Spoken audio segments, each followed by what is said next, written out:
GT Holidays, South India's #1 travel brand. You know you are special when you're with GT Holidays.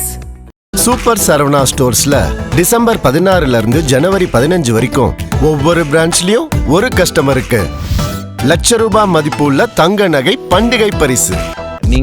நீங்க invest பண்ணிருக்கக்கூடிய அமௌண்ட்டுக்கு வருஷத்துக்கு 10% growth இல்லை அப்படின்னு சொன்னா உங்க வெல்த்தை நீங்க ஏர்ன் பண்ணி வச்சிருக்கிற பைசா எரோடு பண்ணிட்டு இருக்குன்னு அர்த்தம். இவங்க சம்பாதிக்கக்கூடிய பணம் சம்பாதிக்கணும்னா அதை நீங்க பிசினஸஸ்ல இன்வெஸ்ட் பண்ணாதான் பண்ண முடியும். ஈக்விட்டிங்கிறது என்ன?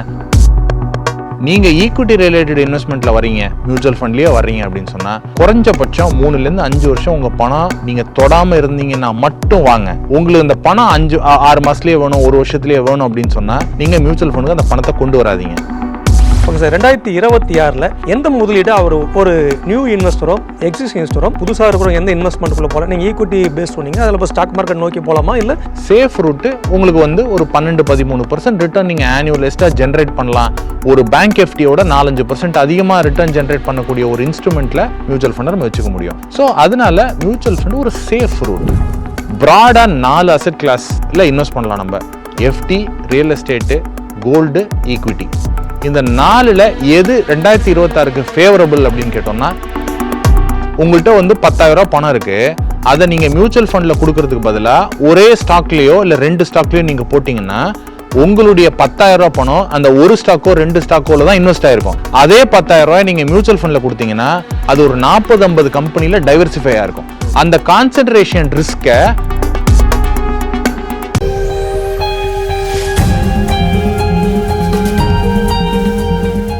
நக்கீரன் நேயர்களுக்கு வணக்கம். முதலீட்டு ஆலோசகர் கௌஷிக் அவர்கள் நம்ம அரங்கத்திற்கு வந்துள்ளார். அவரை வரவேற்போம். வணக்கம் சார். வணக்கம் சார். 2025 முடிகிற தருவாயில் இருக்கும். பெரும்பாலும் நிறைய பேர் நிறைய ரெசல்யூஷன் எடுப்பாங்க. அது தினம் செய்யக்கூடிய பழக்கமாகட்டும், இல்லை ஒரு பள்ளி படிக்கிறவங்க அடுத்து படிக்கிற முறையாகட்டும்.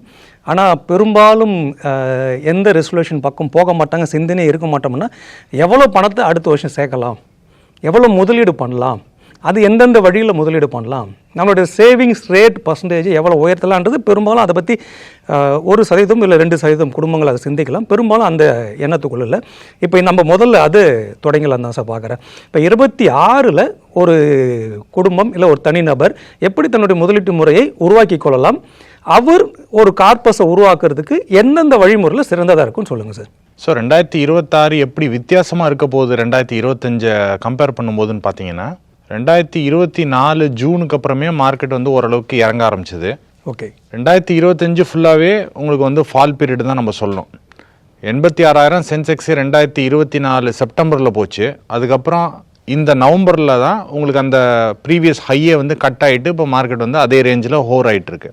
இந்த லாஸ்ட் 14-15 மாதமாக எஸ்ஐபி முறையில் இன்வெஸ்ட் பண்ணவங்களா இருக்கட்டும், இல்லை லம்சம் முறையில் இன்வெஸ்ட் பண்ணவங்களா இருக்கட்டும், அவங்க எல்லாருக்குமே ஒரு பெரிய ப்ராஃபிட்ஸ் இல்லை. இதை 2026 இந்த ட்ரெண்டை மாற்றும்னு நான் நினைக்கிறேன். ஸோ 2026ல் முதலீடு பண்ணும்பொழுது அவங்களுக்கு லாபகரமான இயராக இருக்கும் அப்படிங்கிறதுல எனக்கு நம்பிக்கை ரொம்ப அதிகமாகவே இருக்குது. 2024 2025 கோல்டுக்கு நல்ல பீரியடாக இருந்துச்சு, ஈக்விட்டி மார்க்கெட்ஸுக்கு நல்ல பீரியடாக இல்லை.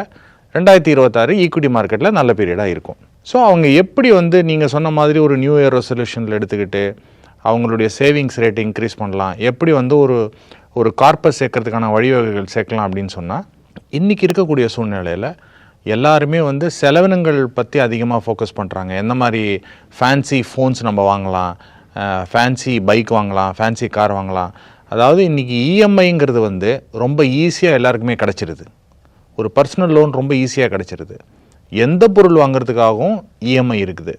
ஒரு கன்சியூமர் குட்ஸ், இப்போ ஒரு ஃப்ரிட்ஜோ ஒரு டிவியோ ஏசி வாங்குறதுனாலும் ரொம்ப ஈஸியாக இஎம்ஐ கிடச்சிருது. 1/2 மணி நேரத்தில் உள்ளே போனோடனே 15 நிமிஷத்தில் லோன் அப்ரூவல் கொடுத்துட்றாங்க. அப்படியே போய் அதை வாங்கிட்டு அடுத்த மாதம் இவ்வளோ இஎம்ஐ போகுதுங்கிற ஒரு சிந்தனையே இல்லாமல் அதை போய் நம்ம வாங்கிடுறாங்க.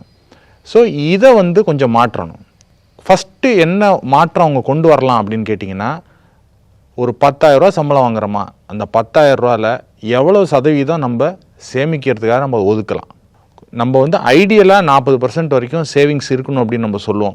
ஆனால் இந்தியாவில் இருக்கக்கூடிய ஹவுஸ் ஹோல்டு சேவிங்ஸ் ரேட்டு பார்த்தீங்கன்னா 20% தான், 18% 20% தான். பட் ஒரு தனிநபர் ஒரு குறிப்பிட்ட அளவுக்கு மேலே அவங்க ஒரு வருமானம் வரும்பொழுது அதை கண்டிப்பாக அவங்களுடைய சேவிங்ஸ் ரேட்டை இன்க்ரீஸ் பண்ணுறதுக்கு ஒரு ஃபோக்கஸ் அவங்க எடுத்துகிட்டு போனாங்கன்னா அடுத்த வருஷத்துலேருந்து அவங்க வந்து இந்த வெல்த் கிரியேட் பண்ணுறதுக்கான ஒரு ஜேர்னியை நல்ல விதமாக ஸ்டார்ட் பண்ணுறதுக்கு ஒரு நல்ல தொடக்கமாக அமையும் அப்படிங்கிறதுல எனக்கு நம்பிக்கை இருக்குது. Okay sir.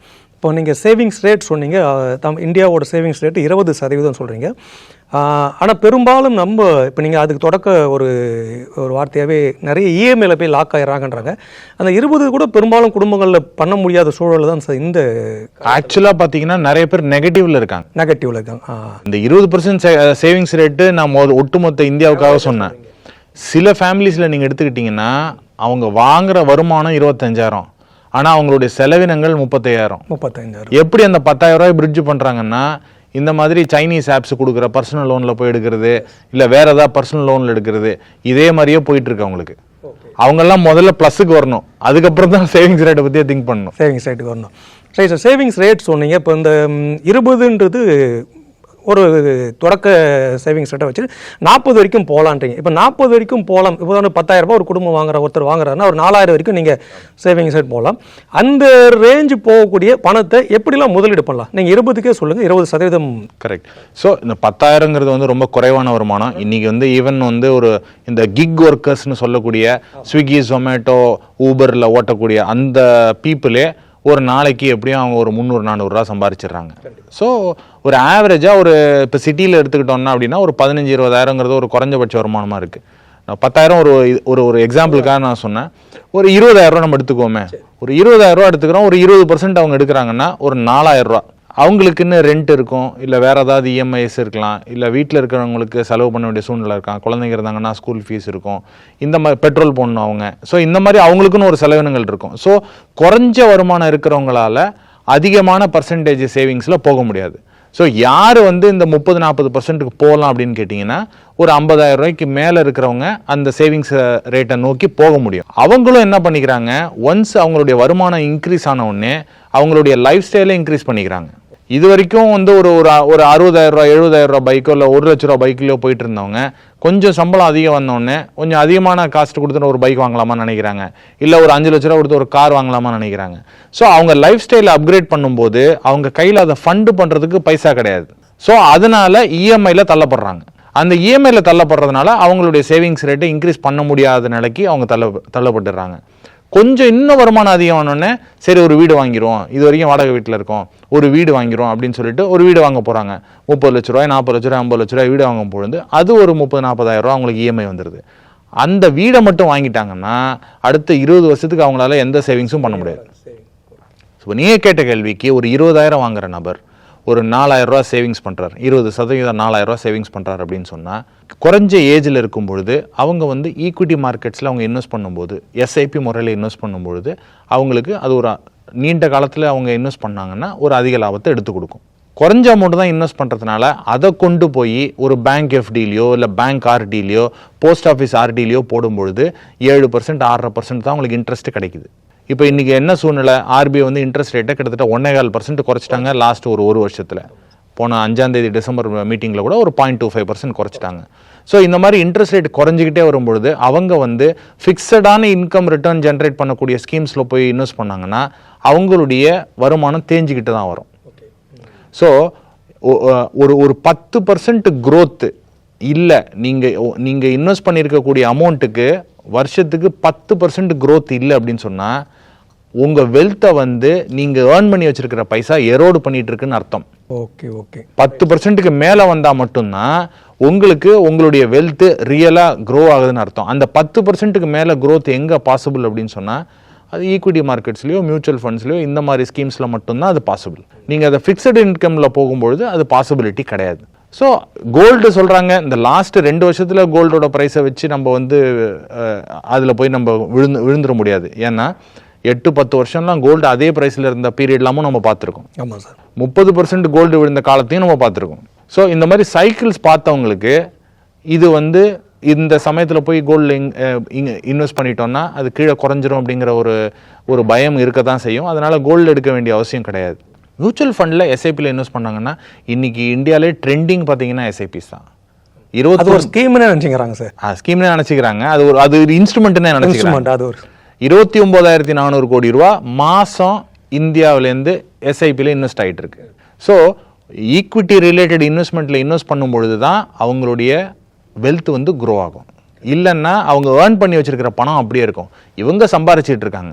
இவங்க சம்பாதிக்கக்கூடிய பணம் சம்பாதிக்கணும்னா அதை நீங்கள் வந்து பிஸ்னஸஸில் இன்வெஸ்ட் பண்ணால் தான் பண்ண முடியும். ஈக்விட்டிங்கிறது என்ன? பிஸ்னஸஸ், கம்பெனிஸில் இன்வெஸ்ட் பண்ணுறாங்க.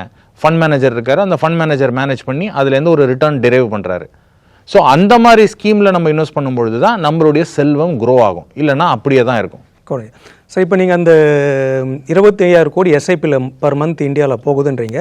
ஓவரால் கார்பஸ் பார்த்தீங்கன்னா 80 லட்சம் கோடி. 80 லட்சம் கோடி இந்த நவம்பர் 80 லட்சம் கோடி. இதில் இப்போ என்ன நெகட்டிவாக ஒரு பேச்சு இருக்குன்னா, இவ்வளோ பணத்துக்கு திருப்பி மாதம் எத்துமே கொடுக்கும்போது அவங்க அந்த ஈக்விட்டிலே கம்பெனிக்கார மேனேஜர்ஸ் போடும்போது அது எப்படி க்ரோத் ஆகும்? ஓகே, இப்போ இது ஒரு பேச்சும் இந்த இண்டஸ்ட்ரி ஒரு லேமேனா இந்த கேள்வி கேட்கறது நியாயமான கேள்வி தான். அந்த கேள்வி தவறு இல்லை. ஓகே, இப்போ நீங்கள் இப்போ இந்தியாவில் மொத்தம் பேங்க் டெபாசிட் எவ்வளோ இருக்குன்னு கேட்டிங்கன்னா கிட்டத்தட்ட 250லேருந்து 260 லட்சம் கோடி இருக்குது. 250-260 லட்சம் கோடி பேங்க் டெபாசிட்ஸில் இருக்குது. பேங்க் டெபாசிட்ஸ்னா எஃப்டி, ஆர்டி, எஸ்பி எல்லாம் சேர்த்து. மியூச்சுவல் ஃபண்டில் 80 லட்சம் கோடி இருக்குது. இதே நீங்கள் மேலை நாடுகளோ இல்லை வளர்ந்த நாடுகளோ நீங்கள் போனீங்கன்னா, இப்போ ஒரு அமெரிக்காவை எடுத்துக்கிட்டோம்னு வச்சுங்களேன், 1000 லட்சம் கோடி பேங்க் டெபாசிட் இருக்குன்னா 1000 லட்சம் கோடி மியூச்சுவல் ஃபண்ட்லேயும் இருக்கும். பேரலா சார்? ஈக்குவலாக இருக்கும். இப்போ நம்ம வந்து 1/3 தான் இருக்கும். ஓகே, 3ல் 1 பங்கு தான் மியூச்சுவல் ஃபண்ட் ஏஎம் நம்மள்ட்ட இருக்கு. இதை அவங்க கேட்குறாங்களே, 5 வருஷம் முன்னாடி இன்சூரன்ஸில் இருந்த ஏஎம் பார்த்தீங்கன்னா 55 லட்சம் கோடி. ஓகே, மியூச்சுவல் ஃபண்டில் 35 லட்சம் கோடி தான் இருந்துச்சு. இன்னைக்கு இன்சூரன்ஸு மியூச்சுவல் ஃபண்ட் எல்லாம் ஒரே லெவலுக்கு வந்துருச்சு. அப்போ இன்சூரன்ஸில் 55 லட்சம் கோடி இருந்த போது எல்லாரும் திருப்பி இன்சூரன்ஸ் இன்வெஸ்ட் பண்ணிட்டு இருக்கும் பொழுது அதில் ரெனியூவலும் சேர்த்து வருஷம் கட்டுவாங்க இல்லையா? அப்போ அது இன்னும் க்ரோ ஆகும். அப்போ யாருமே வந்து இந்த இண்டஸ்ட்ரி இவ்வளோ ஃபாஸ்ட்டாக க்ரோ ஆகுமா, இவ்வளோ இன்வெஸ்ட் பண்ணலாமா அப்படிங்கிற ஒரு கேள்வியே கேட்கல. பட் இப்போ 80 லட்சம் கோடியில் எல்லாருமே பணத்தை கொண்டு போய் இதில் போட்டாங்கன்னா ஏறுமா என்னங்கிறது அவங்க கேட்கறதுல நியாயம்தான் இருக்கு. இன்னைக்கு 4 ட்ரில்லியன் எக்கானமி இந்தியா. 2029-2030 10 ட்ரில்லியன் போகும் அப்படின்னு சொல்லிட்டு அனலிஸ்ட்லாம் ப்ரெடிக்ட் பண்ணிக்கிட்டு இருக்காங்க. ஸோ இந்த லெவல்லேருந்து அங்கே போகும்பொழுது கம்பெனிஸோட மார்க்கெட் கேப்ஸும் ஏறுது. இப்போ இன்னைக்கு இந்தியாவில் வந்து ஏர்னிங்ஸ் க்ரோத்துன்னு சொல்லுவோம். இந்த ஏர்னிங்ஸ் க்ரோத்துங்கிறது என்ன? இப்போ சென்செக்ஸில் 100 கம்பெனி இருக்குன்னு வச்சுங்களேன். டாப் 100 கம்பெனி, இந்தியாவில் இருக்கக்கூடிய டாப் 100 கம்பெனி சென்செக்ஸில் இருக்குன்னு வச்சுங்க. அவங்க வந்து ஒரு வருஷத்துக்கு 12-13% அவங்களுடைய வளர்ச்சி பாதையில் நோக்கி போயிட்டு இருக்காங்க. அவங்களுடைய ப்ராஃபிட்ஸ் வந்து வருஷத்துக்கு 12-13% இன்க்ரீஸ் ஆகிட்டு போயிட்டு இருக்கு. ஜிடிபி க்ரோ ஆகுது. ஸோ இந்த மாதிரி க்ரோ ஆகும்பொழுது உங்களுடைய மார்க்கெட் கேப், ஈக்விட்டி மார்க்கெட்ஸோட மார்க்கெட் கேப்பும் இன்க்ரீஸ் ஆகிட்டே தான் போகும். ஸோ இப்போ இன்னைக்கு 80 லட்சம் கோடி இருக்கு அப்படின்னு சொன்னால் 150 லட்சம் கோடி 160 லட்சம் கோடி இன்னொரு 5-6 வருஷத்தில் வர்றதுக்கான பாசிபிலிட்டி அதிகமாக இருக்குது. ஆச்சரியப்பட வேண்டிய அவசியமே கிடையாது. ஓகே, அப்போ இவ்வளோ பணம் உள்ளே போகிறதுனால அந்த நெகட்டிவாக சொல்லப்படக்கூடிய விஷயத்துக்கு அந்த விஷயத்துக்கு இல்லை. ஏன்னா நம்ம க்ரோ ஆகிட்டு இருக்கோம். 10-12% நம்ம வந்து ஆல்ரெடி நம்ம க்ரோ ஆகிட்டு இருக்கோம். அதோடு இல்லாமல் இப்போ நம்ம வந்து இந்த 80 லட்சம் கோடியும் ஈக்விட்டி மார்க்கெட்டில் கிடையாது. கரெக்ட், டெப்ட் இன்ஸ்ட்ருமெண்ட்டும் உள்ள இருக்கு. டெட் இன்ஸ்ட்ருமெண்ட்டும் உள்ள இருக்கு. ஆர்இடிஸும் இருக்கு. இன்விட்ஸும் இருக்கு. கோல்டும் சேர்த்து, கோல்டு இடிஎஃப்பும் சேர்த்து தான் அந்த ஏஎம். Okay okay. இப்போ மியூச்சுவல் ஃபண்ட் கம்பெனியில் இருக்கக்கூடிய கோல்டு ஏஎம் இருக்கு பார்த்தீங்களா, அந்த கோல்டு ஏஎம் சேர்த்து தான் அந்த வேல்யூ. ஸோ அதனால எல்லாமே ஈக்விட்டிக்கு போகிறது. இந்த 80 லட்சம் கோடியும் ஈக்விட்டிங்கிற ஒரு ஒரு இதை நம்ம உருவகப்படுத்திக்க வேண்டிய அவசியம் இல்லை. Correct sir. இப்போ நீங்கள் சேவிங்ஸ் ரேட்டுக்குள்ளே ஒரு விஷயத்தை சொல்லும்போது என்ன மாதிரியான சமூகத்தில் இப்போ பார்க்கப்படுதுன்னா, சும்மா ஒரு அப்சர்வ் பண்ணி பார்த்தோன்னா சார், ஒருத்தர் கடன் வாங்குறதுக்கான திட்டங்கள் வந்து அவர் வீட்டு தாண்டதுக்குள்ளவே அவரை நோக்கி வந்துடுது. வீட்டுக்கு முன்னாடியே ஒரு கொடை போடுறாங்க, ஆஃபீஸ் முன்னே போடுறாங்க, டெலிஃபோன் கால் வருது, அவங்களுக்கு ஓடிங்ஸ் வருது, வாட்ஸ்அப்பில் மெசேஜ் வருது, அவங்க பார்க்குற எல்லாத்துலேயுமே அது வந்து ரொம்ப அவங்கள புஷ் பண்ணி அந்த செய்தி வந்துனே இருக்குது. ஆனால் இன்வெஸ்ட்மெண்ட் நோக்கி வர்றது பார்த்தீங்கன்னா அவங்களுக்கு அது அப்படியே ஒரு 20-30% தான் அவங்கள நோக்கி வருது. அப்போ எதிர்கொள்றக்கூடிய ஒரு விஷயத்தில் தான் இயல்பாக மனுஷன் போய் லாக் ஆகிடுவான். கரெக்ட். இப்போ இந்த மாதிரி ஒரு இன்வெஸ்ட்மெண்ட் சைடு இயங்கக்கூடிய அந்த பெரிய நிறுவனங்கள், அதில் இறங்கக்கூடிய நிறுவனங்கள் இவங்களுக்கு ஈக்குவலாக செயல்படலைன்னு நம்ம எடுத்துக்கலாமா? அதனால மக்களோட சேவிங்ஸ் வந்து குறைஞ்சி இஎம்ஐ பக்கம் போகிறாங்கன்னு எடுத்துக்கலாமா? ஓகே, ஸோ நான் இது எப்படி பார்க்குறேன், இப்போ நீங்கள் லோன் கொடுக்கக்கூடிய ஆப்லாம் பார்த்தீங்கன்னா அவங்களுக்கு பணம் எங்கேருந்து வருது? எல்லாம் வந்து பெரிய பெரிய முதலாளிகள் பணத்தை கொட்டுறாங்க, அதை லோனில் லென் பண்ணுறாங்க. அவங்க 10%க்கு லென் பண்ணுவாங்க, அவங்க 20% இன்ட்ரெஸ்ட் வாங்குவாங்க. அதில் வரக்கூடிய ஸ்ப்ரெட்டு தான் அவங்களுடைய லாபம். நீங்கள் ஒரு கோல்டு லோன் கம்பெனியை நீங்கள் எடுத்துங்களேன், ஏன் இது வந்து நீங்கள் கேட்ட கேள்வி அருமையான கேள்வி. எதனால இன்வெஸ்ட்மெண்ட் பண்ணுறவங்க மக்கள்கிட்ட வரல, லோன் கொடுக்குறவங்க மக்கள்கிட்ட வர்றாங்கங்கிற வித்தியாசத்துக்காக சொல்கிறேன். எதனால அப்படின்னு கேட்டிங்கன்னா பிஸ்னஸ் ரீசன் தான். ஒரு கோல்டு லோன் கம்பெனி 10%க்கு மக்கள்கிட்டேருந்து எஃப்டி வாங்குறாங்க, மக்கள் வந்து எஃப்டி போடுறாங்க, 10% இன்ட்ரெஸ்ட் அவங்களுக்கு கொடுக்குறாங்க. கலெக்ட் பண்ண பணத்தை அப்படியே லெண்ட் பண்றாங்க. எதுக்கு லெண்ட் பண்றாங்க? கோல்டை கொண்டு வைங்க, நாங்க கோல்டு கொடுத்தீங்கன்னா நான் பணம் தர்றேன், கிராமுக்கு 8000 10,000 கொடுக்குறாங்க. எவ்வளவு இன்ட்ரெஸ்ட் கொடுக்குறாங்க? 18% 20% இன்ட்ரெஸ்ட் கொடுக்குறாங்க. நான் சொல்றது என்பிஎஃப்சிஸ்ல, பேங்க்ல இருக்கக்கூடிய கோல்டு லோன் பத்தி நான் சொல்லல. ஸோ 20% கொடுக்குறாங்க. ஸ்ப்ரெட் எவ்வளவுங்க? 8% 10% ஸ்ப்ரெட். ஸோ 1000 கோடி போட்டாங்கன்னா அதே அளவுக்கான அமௌண்ட் அவங்களால, அதுல எவ்வளவு இன்ட்ரெஸ்ட் ஜென்ரேட் பண்றாங்களோ அந்த இன்ட்ரெஸ்ட்டுக்கு ஈக்குவலண்டா அவங்களால ஒரு அமௌண்ட்டை ஜென்ரேட் பண்ண முடியுது. இதே இன்வெஸ்ட்மெண்ட் கம்பெனிஸ் பார்த்தீங்கன்னா அவங்க 0.5%க்கும் 1%க்கும் தள்ளாட வேண்டிய அவசியம் இன்னைக்கு இருக்கு. ஸோ அவங்களுக்கு வந்து பெரிய மார்ஜின்ஸ் கிடையாது. ஸோ இப்போ லோன் கம்பெனிஸ் போடுற மாதிரி அவ்வளவு எம்ப்ளாயியை ரெக்ரூட் பண்ணியோ இல்லை இந்த மாதிரி கேம்பெயின் பண்ணியோ பண்ணுறதுக்கான வாய்ப்புகள் கிடையாது. அதுக்கு தான் இன்னைக்கு என்ன பண்ணியிருக்காங்கன்னா, நிறைய ஃபின்ஃப்ளூயன்சர்ஸ் வந்து அவங்க இன்வெஸ்ட்மெண்ட்ஸ் பற்றி பேசுகிறாங்க. அதுக்கு ஒரு ஈகோ சிஸ்டம் கிரியேட் ஆகிருக்கு. அதை தவிர இந்த ஃபின்டெக் பிளாட்ஃபார்ம்ஸ் ரொம்ப இந்த 500 ரூபா 1000 ரூபா போடுறவங்கலாம் அட்வைசர்ஸ் வந்து இன்னைக்கு 2.5 லட்சம் அட்வைசர்ஸ் தான் இந்தியா ஃபுல்லாக இருக்காங்க. இப்போ ஒரு மியூச்சுவல் ஃபண்ட் அட்வைசர் இருக்காங்கன்னா 2.5 லட்சம் பேர் தான் ஆக்டிவாக இருக்கக்கூடிய பீப்புள் இருக்காங்க. ஸோ அவங்க அந்த ஸ்கேர்சிட்டி இருக்கிறதுனால இந்த ஃபின்டெக் பிளாட்ஃபார்ம்ஸ் ஆப் மூலமாக இன்வெஸ்ட் பண்ணக்கூடிய ஒரு வசதி வீட்டுக்குள்ளே உட்காந்துக்கிட்டு அவங்க இன்வெஸ்ட் பண்ண முடியும். எப்படி லோன் வந்து வீட்டுக்குள்ளே உட்காந்துட்டு ஆப் மூலமாக லோன் எடுக்க முடியுமோ, இன்வெஸ்ட்மெண்ட்டும் அந்த மூலமாக பண்ண முடியும். அந்த மாதிரி ஃபெசிலிட்டி வந்ததுனால தான் இன்னைக்கு கிட்டத்தட்ட 29,500 கோடி ரூபா எஸ்ஐபி மாதம் போயிட்டு இருக்கு. ஸோ வரும் காலங்களிலும் இன்வெஸ்ட்மெண்ட்ஸை ரொம்ப சிம்பிளிஃபை பண்ணிட்டு, கேஒய்சி நாம்ஸை சிம்பிளிஃபை பண்ணிட்டு வரக்கூடிய விஷயங்கள் வந்து நான் நல்லா வரும் தான் நான் நினைக்கிறேன். கரெக்ட். நீங்கள் சொல்லும்போது கேஒய்சி நாம்ஸ் தான் பெரிய இஷ்யூவாக இருக்குது இந்த நம்ம இன்வெஸ்ட்மெண்ட்டில். இப்போ லோன் விஷயம் பார்த்தீங்கன்னா எல்லாமே அவங்களே வாங்கி அவங்களே முடிச்சுறாங்க. இதை ஒவ்வொரு முறையும் போய் இவங்க அலைய வேண்டிய இடத்துல கூட அந்த கேப்பை கூட நம்ம இதுக்கு சொல்லலாம். ஓகே சார், 2026 எந்த முதலீடு அவர் ஒரு நியூ இன்வெஸ்டரோ எக்ஸிஸ்டிங் இன்வெஸ்டரோ கொஞ்சம் இன்க்ரீஸ் பண்ணலாம்? புதுசாக இருக்கிற எந்த இன்வெஸ்ட்மெண்ட்டுக்குள்ளே போகலாம்? நீங்கள் ஈக்விட்டி பேஸ் சொன்னீங்க, அதில் இப்போ ஸ்டாக் மார்க்கெட் நோக்கி போகலாமா, இல்லை ஸ்டாக் மார்க்கெட் பேஸ் பண்ணி இயங்கக்கூடிய மியூச்சுவல் ஃபண்ட் நோக்கி போகிறது பெஸ்ட்டாக? எக்ஸிஸ்டிங்காக இருக்கிறவங்க எதில் கண்டினியூ பண்ணலாம் சார்? அதிலே அவங்க இருக்கக்கூடிய இன்வெஸ்ட்மெண்ட்டில் கண்டினியூ பண்ணலாம். பெரும்பாலும் நீங்கள் சொன்னீங்க பணம் அதிகமாகிறது ஒரே ஒரு இன்வெஸ்ட்மெண்ட் தான், ஈக்விட்டி சார்ந்த மியூச்சுவல் ஃபண்ட். அப்போ அவங்களுடைய எல்லா பணமும் அதுக்குள்ளவே டம்ப் பண்ணலாமா? ஸோ அது பண்ணலாமாங்கிறதுக்கு அந்த கேள்விக்கு நான் பதில் சொல்கிறேன். அதுக்கு முன்னாடி இப்போ எப்படிலாம் இன்வெஸ்ட் பண்ணுறாங்க அப்படிங்கிறத ஒரு ஜஸ்ட் ஒரு கிளான்ஸ் நம்ம பார்த்துலாம். ட்ரீம் 11 யூசர்ஸ் பார்த்தீங்கன்னா 20 கோடி பேர் இருக்காங்க இந்தியாவில். ட்ரீம் 11 ஆப் ஒன்று, அது கிரிக்கெட் ஆப் 20 கோடி பேர் இருக்காங்க.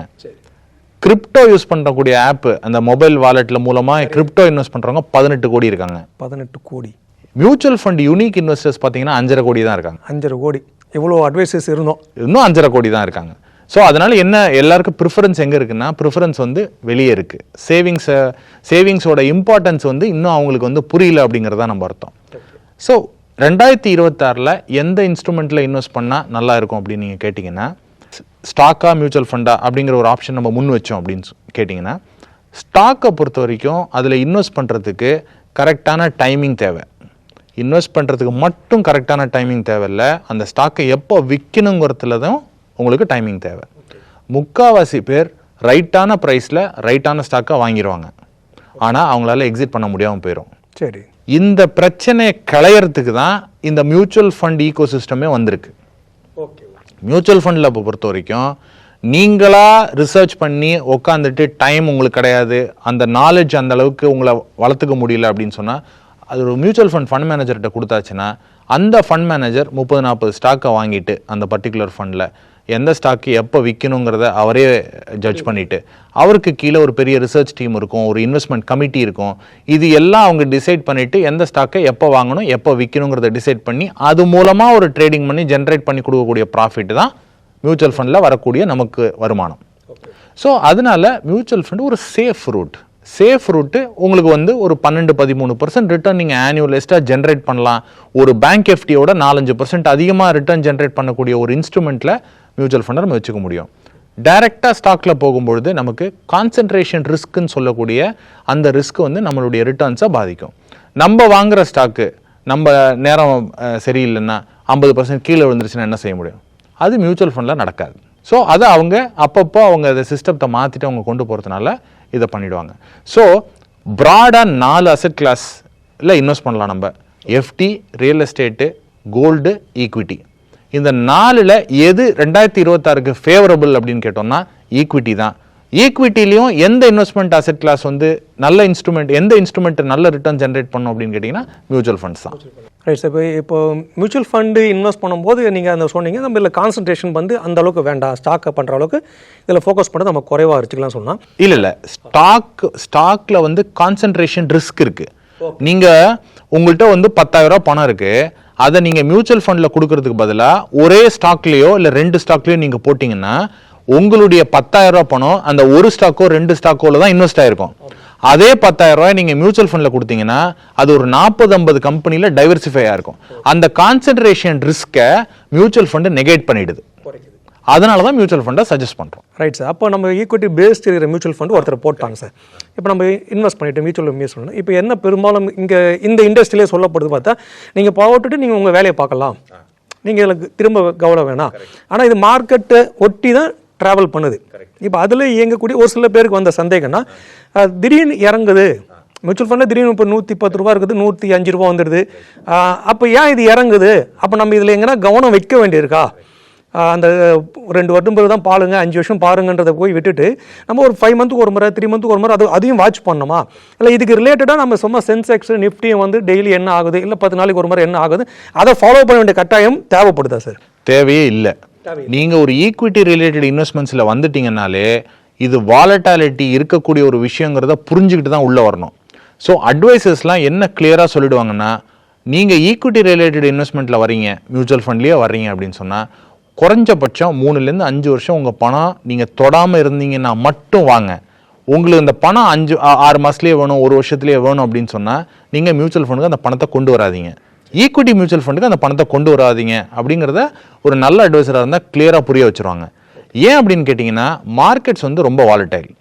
நீங்கள் 3-4 வருஷம் நீங்கள் தொடர்ந்து இன்வெஸ்ட் பண்ணும்பொழுது தான் அதில் வந்து இந்த வாலட்டாலிட்டியை பீட் பண்ணி உங்களால் ரிட்டர்ன் ஜென்ரேட் பண்ண முடியும். ஒரே வருஷத்தில் 50-60% வந்த காலங்கள்லாமும் இருக்குது. இப்போ எப்படி கோல்டில் ஒரே வருஷத்தில் 50% வந்துச்சோ, அதே மாதிரி ஈக்விட்டிலையும் 50-60% வந்த காலங்கள்லாமும் இருக்குது. இப்போ 2020 ஏப்ரல்லேருந்து 2021 மார்ச் வரைக்கும் பார்த்தோம்னா இதே 50-60% ரிட்டர்ன்ஸ் மார்க்கெட் கொடுத்துச்சு. அதோட அதிகமாக கூட கொடுத்துருக்கோம். ஓகே, 70% ரிட்டர்ன்ஸ் கூட கொடுத்துருக்கோம். 2008 2007 இல்லாமல் 70% ரிட்டர்ன்ஸ் கொடுத்துச்சு. 1999 இல்லாமல் 60-70% ஐடி பூம் போது கொடுத்துச்சு. ஸோ அந்த காலகட்டங்கள் எல்லாமும் இருக்குது. ஸோ நம்ம தொடர்ந்து நம்ம மானிட்டர் பண்ணுறதுனால நம்ம எதுவும் பண்ண வேண்டிய அவசியம் கிடையாது. இப்போ வந்து மார்க்கெட்டே இன்ஹெரண்ட்டாக குறைய போகுது. இப்போ 86,000 பாயிண்ட் இருக்குது, 75,000 பாயிண்ட் வந்துடும் அப்படின்னு சொல்லிட்டு ஃபண்ட் மேனேஜரே ஃபீல் பண்ணார்னா, நீங்கள் எந்த மியூச்சுவல் ஃபண்டில் இன்வெஸ்ட் பண்ணியிருக்கீங்களோ அதில் இருக்கக்கூடிய ஸ்டாக்ஸை ஃபண்ட் மேனேஜரே ரீஅலோகேட் பண்ணிவிட்டு எந்த ஸ்டாக் அதிகம் விழாமல் இருக்குமோ அந்த ஸ்டாக்கில் அவர் மாற்றி வச்சுக்குவார். இந்த சிஸ்டம் தான் அவங்க ஃபாலோ பண்ணுறதுனால தான் அந்த டவுன் சைடு ப்ரொடெக்ஷனையும் மியூச்சுவல் ஃபண்டால் கொடுக்க முடியுது.